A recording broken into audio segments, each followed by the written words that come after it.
하나님의 말씀입니다. 오늘 믿음의 사람과 어울리라 라는 제목으로 하나님의 말씀을 전하도록 하겠습니다.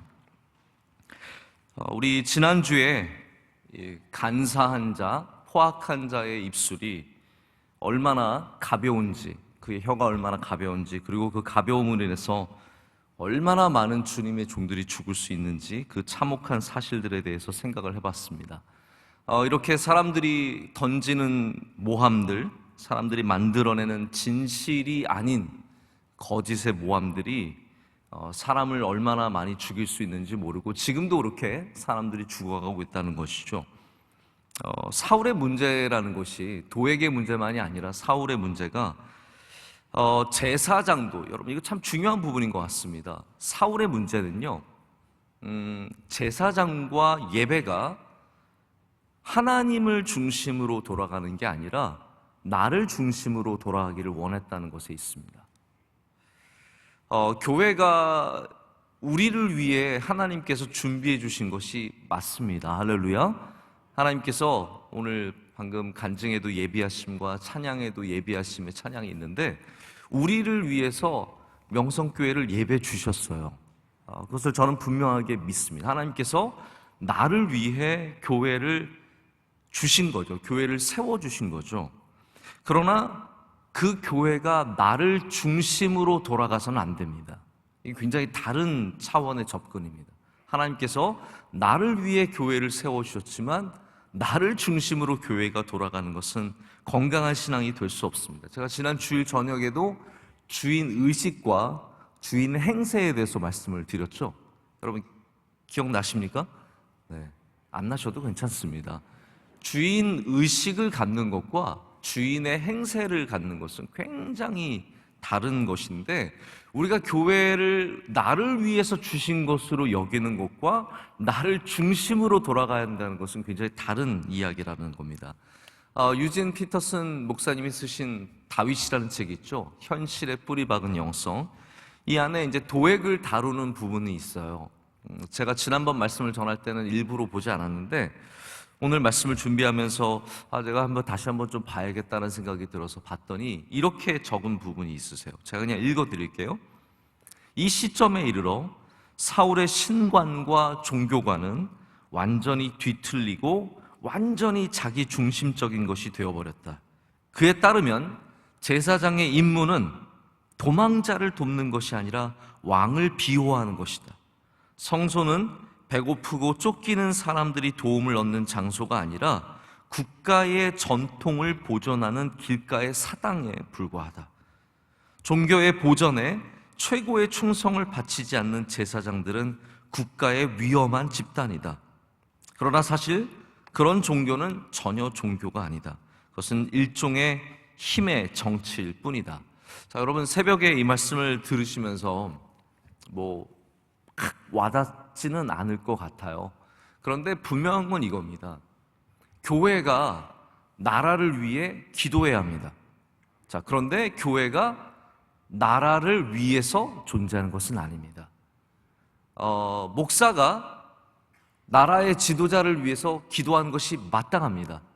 그런데 나라의 지도자가 목사들을 혹은 제사장들을 나의 맘대로 부리는 것은 그것은 하나님께서 기뻐하신 일이 될 수가 없다는 거죠. 예배를 드리는 장소도 마찬가지입니다. 이곳이 가난하고 연약하고 정말 하나님 앞에서 불쌍한 긍휼하심을 얻어야 하는 자들이 와서 위로를 받아야 하는 곳이지만 이곳이 정치의 힘으로 움직이는 곳이 될 때 하나님께서는 그것을 정말 예배를 받으시는 성소가 아니라 길가의 사당처럼 여긴다라는 것이죠. 제가 어저께 마침 이스라엘 대사님이 한국에 지난 11월 달 이렇게 오셔서 새로 시작을 하셨다고 하셔서 한번 보고 싶다고 말씀을 하셔서 제가 그래도 한번 뵀으면 좋겠다 저도. 그래서 한번 약속을 잡아서 어제 오후에 만났어요. 근데 어제가 또 마침 불임절이에요.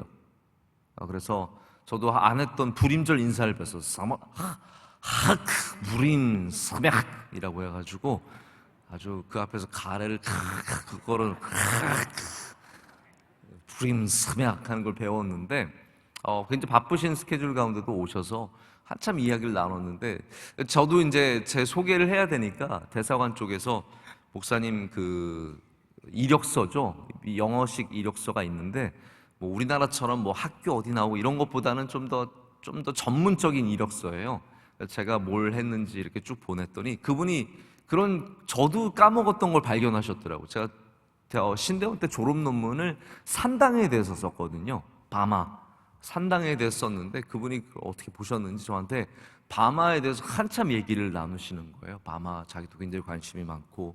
근데 바마가 일종의 옛날의 사당이에요. 바마라는 게 이 산에 있는 산당인데, 그 중에는 정말로 하나님께 제사를 드리는 굉장히 올바른 산당의 역할을 감당한 것도 있지만, 많은 산당들이 토속적인 신앙을 가진, 가나안의 신앙을 가진, 그래서 나중에 굉장히 우상 숭배 위협이 되는 존재가 되거든요. 여러분, 우리가 이 귀한 하나님께서 기뻐하시는 성소를, 할렐루야, 하나님이 기뻐하시는 방향으로 써야 할 줄로 믿습니다.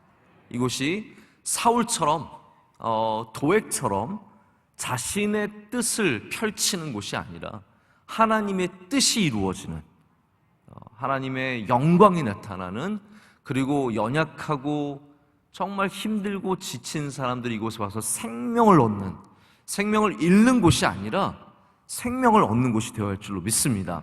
뭐 예전이나 지금이나 교회에서 시험이 드는 분들이 있습니다. 그것이 뭐 현실이고 그럴 수밖에 없고, 저는 바라기는 그 시험들을, 마귀의 시험들을 이겨내야 한다고 믿어요. 그러나 반대로 이곳에 와서 정말 우리들의 잘못으로, 사울과 같은 마음으로, 도액과 같은 마음으로 인해서 생명을 잃는 주님의 백성이 없어야 할 줄로 믿습니다. 자, 교회는 생명을 살리는 곳입니다. 하나님께서 주의 백성들을 위로하는 곳입니다. 와서 먹을 것을 먹고 힘을 얻고 주님의 뜻을 이루는 곳, 우리가 함께 만들어가야 할 줄로 믿습니다. 자, 근데 이 가운데 오늘 말씀을 보면 기적처럼 살아나온 사람이 한 명이 있습니다. 딱 한 명이에요. 아비아달이라고 하는 사람입니다. 아히멜렉의 아들이죠. 그러니까 엘리 제사장 가문의 아들입니다.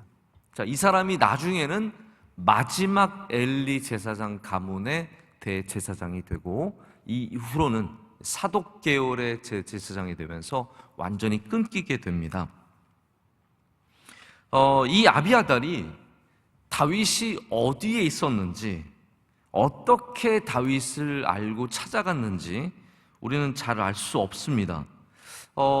분명히 다윗이 사울에게선 잘 도망쳤어요. 사울은 다윗을 절대로 잡을 수가 없었습니다. 그런데 오늘 말씀을 보면 아비아달은 또 금방 찾아가요.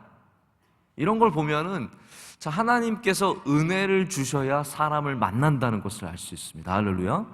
자, 보십시오. 우리가 아무리 원하고 아무리 쫓아가도 절대로 하나님이 못 만나게 하시는 사람들이 있습니다.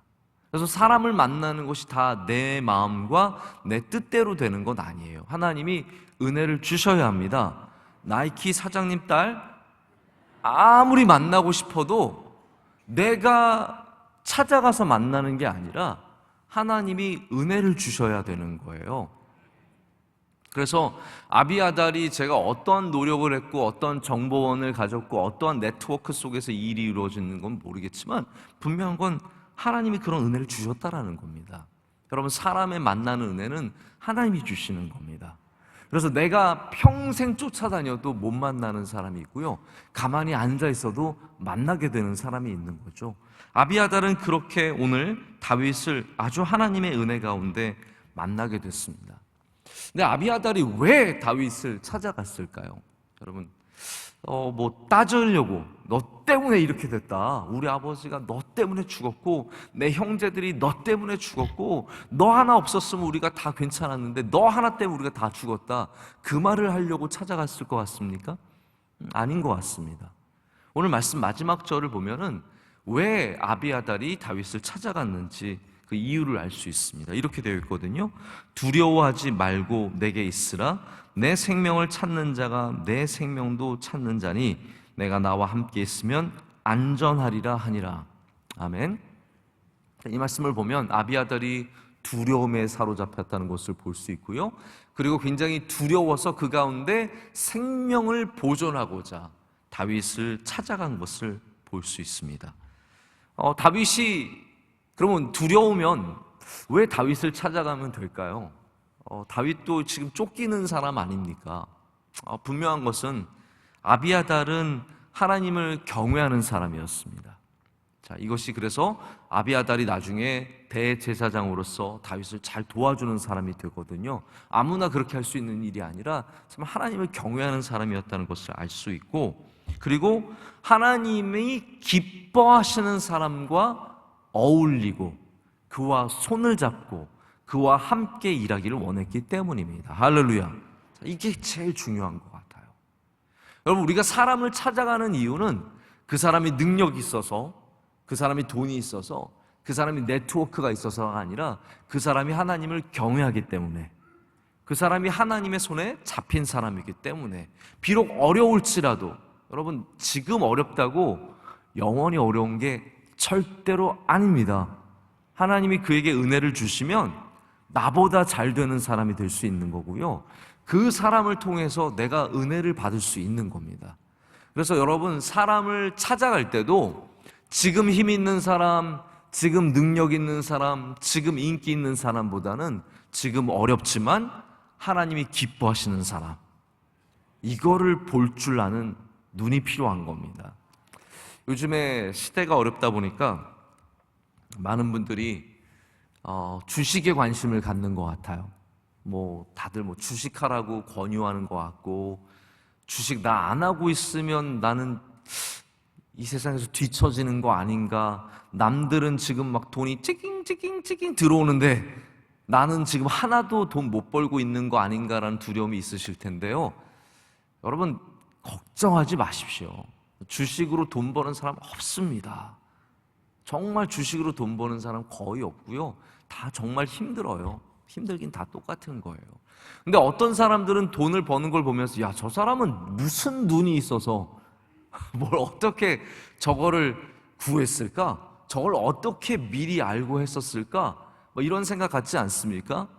여러분, 그런 눈은 첫 번째로는 하나님이 주시는 눈은 아니니까 걱정하지 마세요. 그게 하나님이 막 지혜를 주셔서 어떤 사람에게 하나님께서 밤에 나타나셔서 이번에 이 주다, 여기에 투자를 해라, 이렇게 말씀하시는 것 같지는 않습니다. 저도 주식을 아예 하고 있지도 않지만 하나님의 그런 음성은 들어본 적이 없는 것 같아요. 그러나 여러분, 주식 보는 눈은 없어도 사람 보는 눈은 있으시길 축복합니다. 주식보다 사람에 대한 투자가 훨씬 더 귀한 투자입니다. 그러면 어떤 투자가 되어야 하느냐? 여기 오늘 말씀에 있는 그대로예요. 하나님이 기뻐하시는 사람. 지금 그런 말 쓰잖아요. 저평가주? 그런 말 쓰죠? 네. 알면서 다 모르는 척 하세요. 저평가주. 남들은 잘 모르고 평가를 높이 해주지 않지만 사실 정말로 가치 있는 사람. 하나님이 기뻐하시는 사람. 하나님이 즐거워하는 사람, 하나님의 뜻을 이루는 사람, 그런 사람과 함께 손을 잡아야 하고 어울릴 때 하나님께서 그 사람을 통해서 여러분에게 은혜를 베풀어 주실 줄로 믿습니다. 그래서 여러분, 어려움을 당할 때에도, 내가 힘들 때에도 그냥 아무나 붙잡는 게 아니라, 물에 빠진 사람 지푸라기라도 잡는다고 하는데, 우린 그 아무 지푸라기라도 잡는 게 아니라 믿음의 사람을 잡아야 됩니다. 은혜의 사람, 하나님이 기뻐하시는 사람을 잡아야 되는 거죠. 우리말에도 유유상종이라는 말 있지 않습니까? 무리 위에 무리 위인데 무리끼리 어울린다는 말이에요. 근데 저는 영어 속담이 조금 더 분명한 것 같아요. 새들은 같은 깃털끼리 모인다, 그런 말이 있거든요. 이거 자연의 신비입니다. 사람들이 새가 지능이 낮다라고 이렇게 이제 놀리는 경우도 많은데, 새들은요 자기 깃털끼리 어울려요. 어떻게 그걸 알고? 날아가는 새들 보면은 물론 가끔 정신없는 애가 따라가긴 하는데 웬만하면 같은 깃털끼리 날아가요. 여러분, 그거 신기하지 않으세요? 어떻게 그렇게 자연이 움직이는지 신비할 정도로 같은 새들끼리 날아갑니다. 이렇게 하늘을 보고 있으면 같은 모양의 새들이 쫙 날아가는 걸 볼 수 있습니다. 그런데 이 자연만 그런 게 아니라 사실 우리들도 그런 모습을 갖고 있습니다. 그래서 나를 보려면, 많은 사람들이 나를 보려면 자기 보잖아요. 근데 그것보다 더 좋은 방법이 있습니다. 내 주변의 사람들을 보면 내가 보입니다. 나를 봐야 나를 보는 것이 아니라, 나를 자세히 막 들여다봐야 내가 어떤 사람인지 아는 것이 아니라, 내 주변의 사람들을 보면 내가 어떠한 사람인지를 객관적으로 알게 되는 거예요. 저는 친구가 많은 편은 아닙니다. 어려서부터 친구가 많지는 않았어요. 이렇게 몇 명의 친구들, 그리고 교회 친구들이 주로 저의 친구들이었고, 지금도 그런 것 같습니다. 제가 미국에 살 때 주변에 많은 사람들이 있지 않았고, 정말 교회 사람들, 우리 교회의 젊은 가정들, 청년들, 이 정도만 그렇게 알고 지냈던 것 같아요. 그런데 이제 사람들이 많아질 때가 있어요. 언제 많아지냐면, 원로 목사님이 미국에 오시면 갑자기 제 주변에 사람들이 많아집니다. 막 우르르 몰려와요. 막 사방에서 목회자들이 올려오고 막 옵니다. 근데 이제 문제는 뭐냐 하면, 원로 목사님 가시고 나면 썰물처럼 다 싹 빠집니다. 그래서 저를 정말 이렇게 끝까지 함께 돌봐주시고 저와 관계를 이렇게 갖추셨던 분들은 많지는 않으셨어요. 그러나 제가 외롭다고 절대로 아무나 사귀진 않았습니다. 제가 좀 사람들 만나고 싶다고 아무나 만나지는 않았습니다. 제가 교회에서 부목사로 지낼 때도, 저도 저의 평생의 부목사로 지낸 거 아닙니까?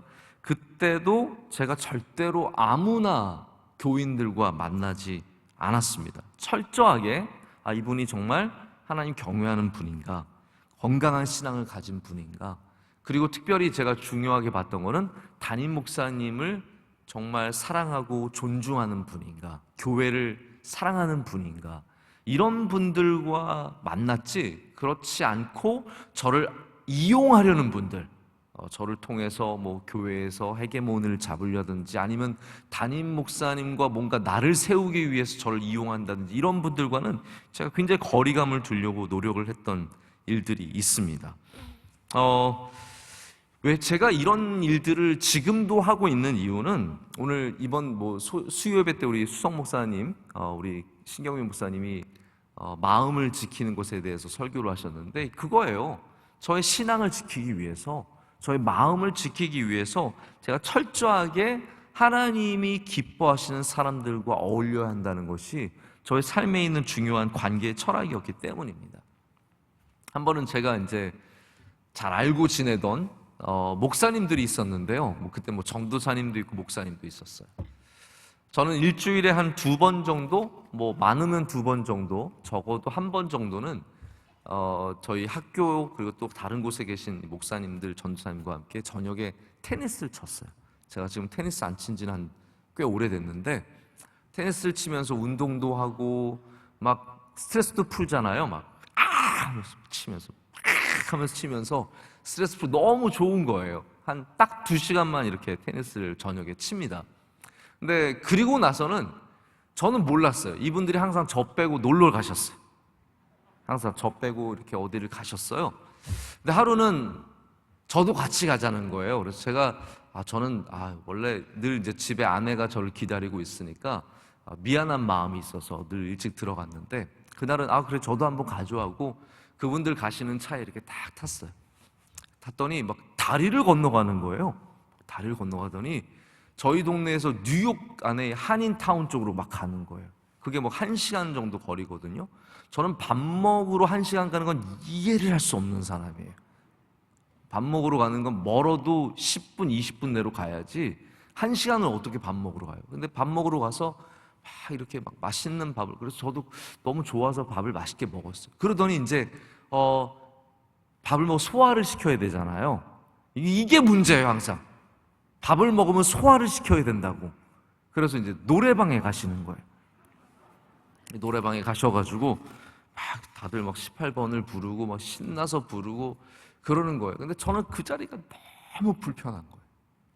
그래서 제가 이제 끝나고 또 다른 데 가서 잠깐 뭐 마시고 이렇게 해서 이제 마시고 이상한 거 마신 거 아닙니다. 그래서 마시고 이제 다시 이제 저희 집으로 갔어요.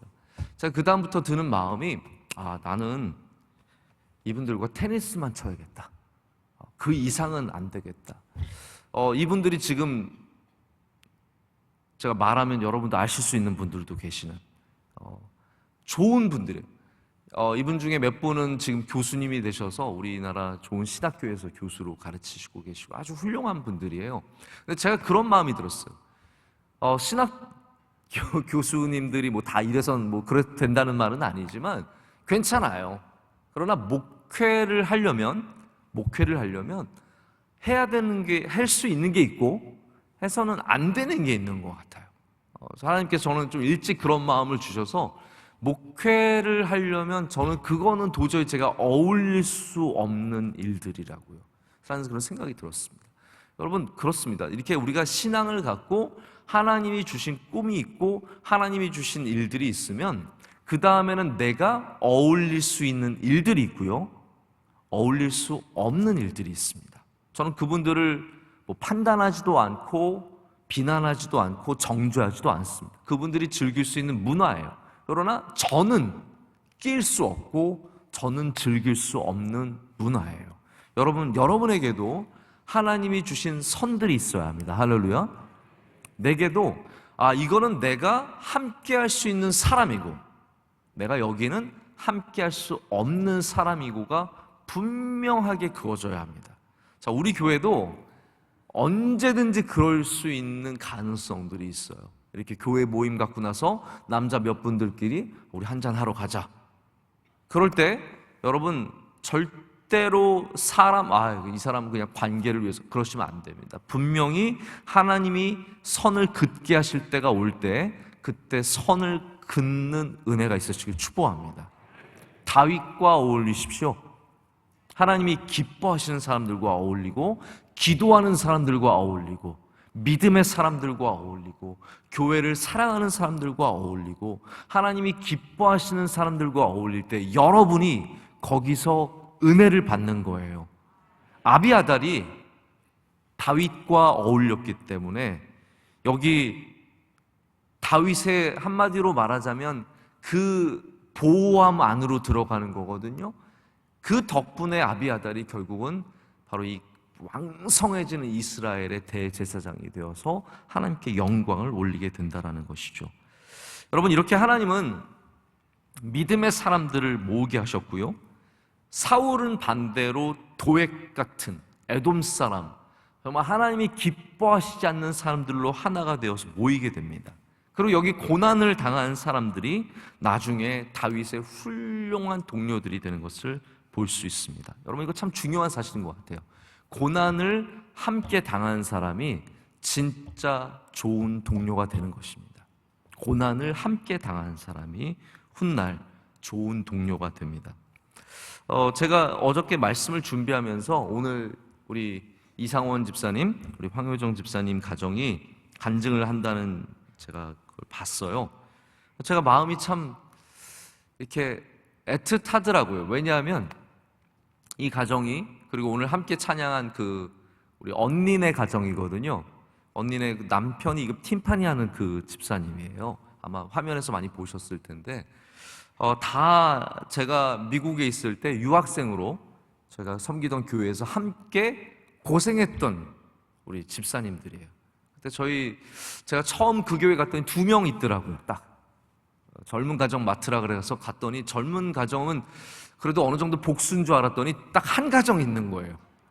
그래서 정말 여기서 어떻게 해야 되나 정말 막막하고 힘들 때 우리 황민정 집사님이 먼저 와가지고 그 부부가 와서 우리 황민정 집사님 또 피아노를 치니까 같이 찬양하고 남편은 드럼을 치니까 또 찬양해서 이렇게 하나씩 쌓아가고, 우리 효정 집사도 나중에 와가지고 함께 유학하면서 참 고생 많았어요. 저 가정도 고생 참 많이 했어요. 저도 고생 많이 했어요.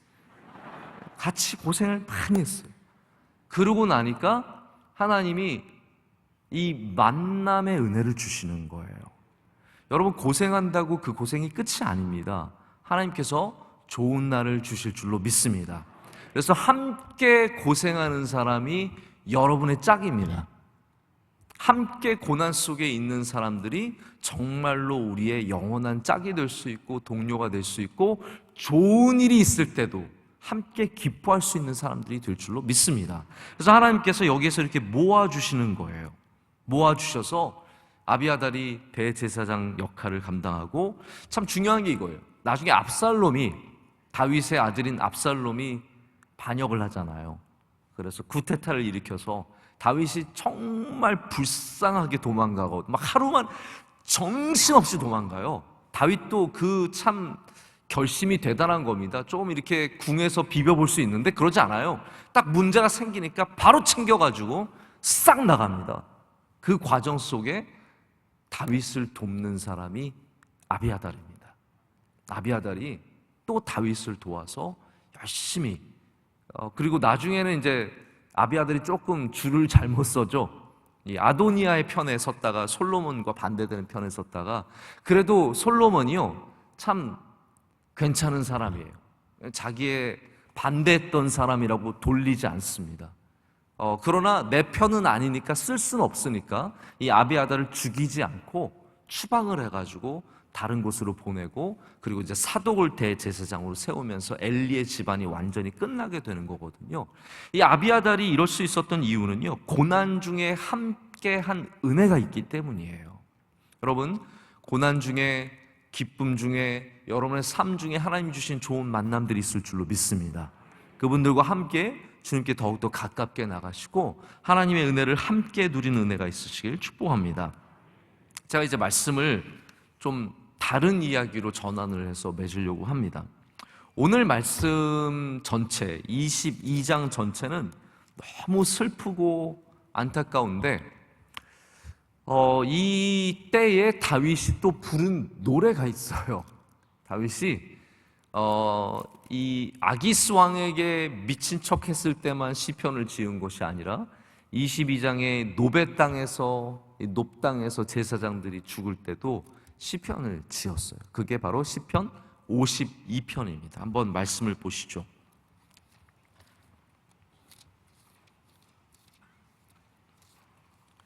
시편 52편 보시겠습니다.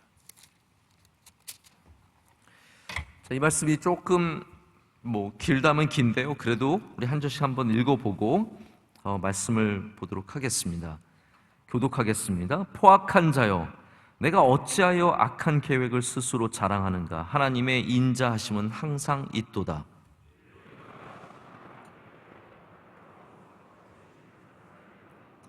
내가 선보다 악을 사랑하며 의를 말함보다 거짓을 사랑하는도다. 셀라.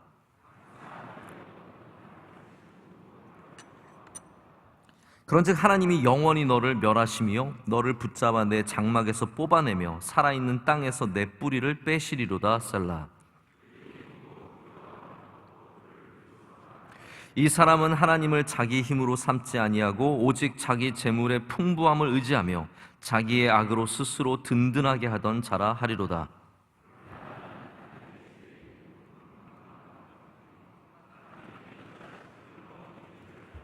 다 같이요. 주께서 이를 행하셨으므로 내가 영원히 주께 감사하고 주의 이름이 선하심으로 주의 성도 앞에서 내가 주의 이름을 사모하리이다. 아멘. 하나님의 말씀입니다. 우리가 시편 말씀을 참 사랑하는데요, 시편 말씀을 사랑해야 하는 여러 가지 이유가 있지만 그 중에 하나는 뭐냐면, 여러분 이걸 아셨으면 좋겠습니다. 원로 목사님께서 시편 말씀을 참 사랑하십니다. 그래서 은혜가 있는 말씀이기 때문에 우리도 더 또 그런 이유로 또 사랑하게 되는 것 같습니다. 그래서 시편을 읽으실 때는 항상 시제를 읽으셔야 됩니다. 어느 때, 누가, 어떠한 이유로 지었는지를 보시면 이 시편이 굉장히 역사 속에서 살아서 정말 춤추는 그러한 시가 될 수 있거든요.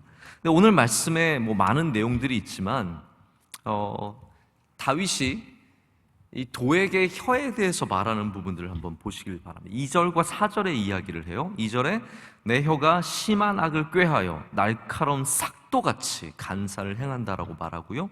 4절에는 간사한 혀가 남을 해치는 모든 말을 좋아한다고 말을 합니다. 제가 혀에 대한 말씀을 드리고 이제 말씀을 맺으려고 하는데요.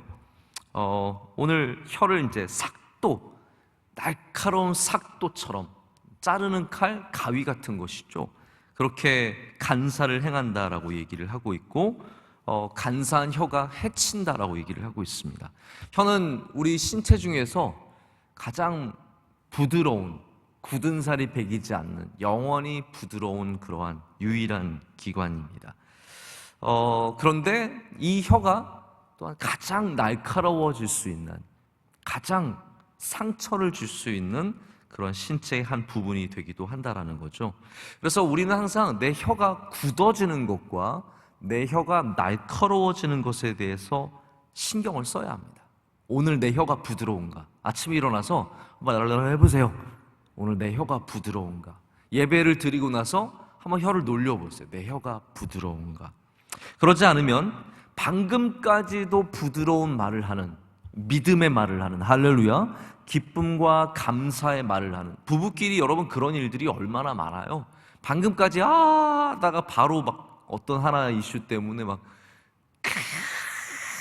날카로운 혀가 되어서 말을 던지는 일들이 얼마나 많습니까?